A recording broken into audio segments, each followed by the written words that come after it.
नमस्कार दोस्तों, मैं हूं दीपक चौरसिया और मेरे इस सोशल मीडिया के मंच पर आपका स्वागत है। आज हम बात करने वाले हैं शंकराचार्य अविमुक्तेश्वरानंद के बारे में। ऐसा लग रहा है कि यौन शोषण मामले में शंकराचार्य अविमुक्तेश्वरानंद फंसते जा रहे हैं। आज उन पर कई गंभीर आरोप लगे हैं और ये आरोप लगाए हैं उन दो बटुकों ने जिनके नाम पर ये FIR की गई थी। इसके अलावा एक अन्य लेखिका ने जो 2 महीने तक शंकराचार्य के आश्रम में वाराणसी में रही है, उसने आश्रम के बारे में कई ऐसी बातों का खुलासा किया है जो बहुत चौंकाने वाली हैं। आपको पता है, शंकराचार्य अविमुक्तेश्वरानंद और उनके एक शिष्य पर बटुकों यानी जो वेद पाठी ब्राह्मण बच्चे होते हैं, जो वेद का पाठ करते हैं, धार्मिक शिक्षा ग्रहण करते हैं, उनके साथ यौन शोषण हुआ है, ये आरोप लगाया था आशुतोष ब्रह्मचारी उर्फ आशुतोष महाराज ने। आशुतोष महाराज का भी इंटरव्यू हम आपको दिखाएंगे, वो इस बारे में क्या क्या कहते हैं ये भी हम आपको बताएंगे। लेकिन पहले सुन लीजिए कि आज शंकराचार्य कैसे फंस गए, बटुकों ने किस किस तरह के खुलासे शंकराचार्य के बारे में किए हैं। शंकराचार्य के बारे में जब उनसे पूछा गया कि आप बताइए, आप इस आश्रम के अंदर कैसे पहुंचे और आपके साथ क्या होता था, तो उन्होंने साफ साफ कहा कि धर्म की आड़ में हमारे साथ अनैतिक कार्य यानी यौन शोषण होता था।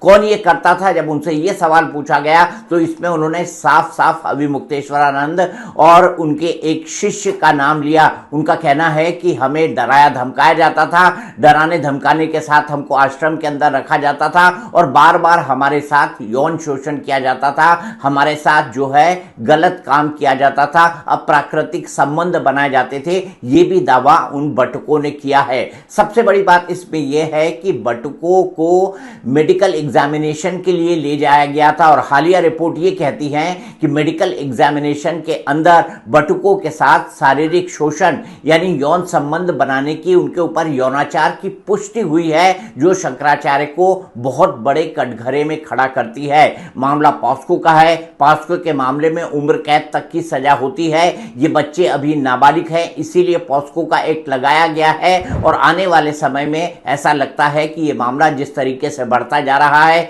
अविमुक्तेश्वरानंद की गिरफ्तारी भी हो सकती है। शंकराचार्य के इतने बड़े बड़े पाप हैं, ये किसी ने नहीं सोचा होगा। इसके अलावा बटुकों ने क्या कहा वो भी मैं आपको बताता हूं।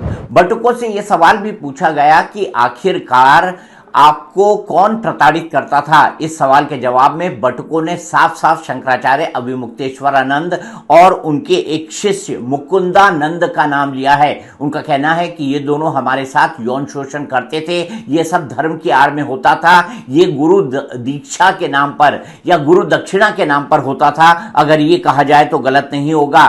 कुछ सफेद पोष और प्रभावशाली लोग भी मठ के अंदर आते थे, जिनके सामने इन बच्चों को पेश किया जाता था।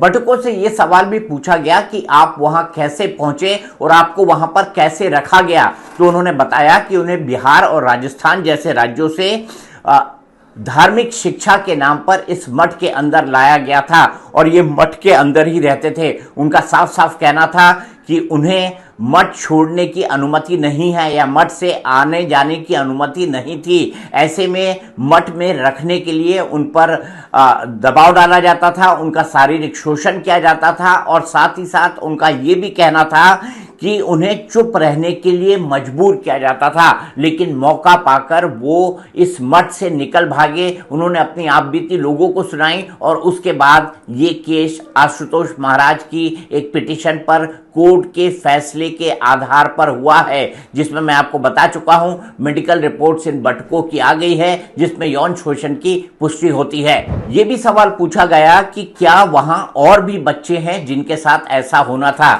इसके जवाब में बटुकों ने कहा कि वहां कम से कम 20 बच्चे ऐसे और हैं, उनके साथ भी इसी तरह का शारीरिक शोषण होता है। उन्हें भी बाहर निकलने की अनुमति नहीं है, वो लोग भी बाहर निकलकर आना चाहते हैं। बटुकों का साफ साफ ये कहना था कि हमको मौका मिला तो हम भागकर निकल आए, लेकिन वो बटुक भी वहां पर जो 20 बटुक फंसे हुए हैं वो भी भागना चाहते हैं, वो भी निकलना चाहते हैं और उनके खिलाफ जो अप्राकृतिक कृत्य हो रहे हैं उसकी वो बाकायदा रिपोर्ट कराना चाहते हैं। उनका कहना है कि उन बटुकों के साथ भी हमारे साथ जो कुछ हुआ वैसा ही व्यवहार किया जा रहा है। मठ के अंदर की व्यवस्था के बारे में क्या कुछ बटुकों से पूछा गया। उनसे पूछा गया कि मठ के अंदर की व्यवस्था क्या है और किस तरह से ये मठ चलता है। उन्होंने बताया कि मठ बड़ा है और मठ के अंदर एक कमरा है। इस कमरे के अंदर एक स्विमिंग पूल भी है जिसमें कई सारी महिलाएं वहां देखी जाती हैं और इन महिलाओं को वहां पर सखी कहा जाता है।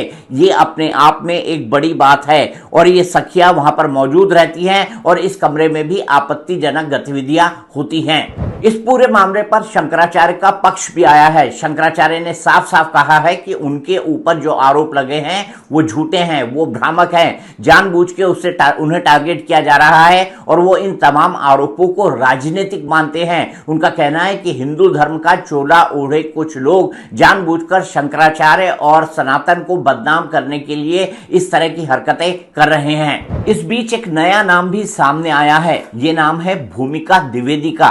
भूमिका द्विवेदी एक लेखिका हैं और उनका दावा है कि वो अविमुक्तेश्वरानंद के आश्रम, जो उनका वाराणसी का आश्रम है, वहां पर रह चुकी हैं। वहां पर उन्होंने 2 महीने बिताए हैं और उन्होंने मठ के कार्यकलाप और शंकराचार्य पर एक पुस्तक लिखने के लिए 2002 में 2 महीने वहां पर बिताए हैं। भूमिका द्विवेदी ने बहुत गंभीर आरोप इस मठ के ऊपर लगाए हैं। उनका कहना है कि मठ के अंदर एक खजाना है। उन्होंने कई रहस्यमय चीजों का भी दावा किया है। उनका कहना है कि कई रहस्यमय चीजें भी इस मठ के अंदर होती हैं। भूमिका द्विवेदी के क्या क्या आरोप है मैं सिलसिलेवार ढंग से आपको बताता हूं। शंकराचार्य पर भूमिका द्विवेदी नाम की लेखिका के 10 बड़े दावे हैं। विद्या मठ आश्रम पारंपरिक आश्रम जैसा नहीं है। दूसरा, आश्रम में कई आपत्तिजनक और सीक्रेट जगह हैं। तीसरा, यहाँ एक ही महिला रहती है जो मालकिन थी। चौथा, वो महिला खुद को शंकराचार्य की सखी कहती है।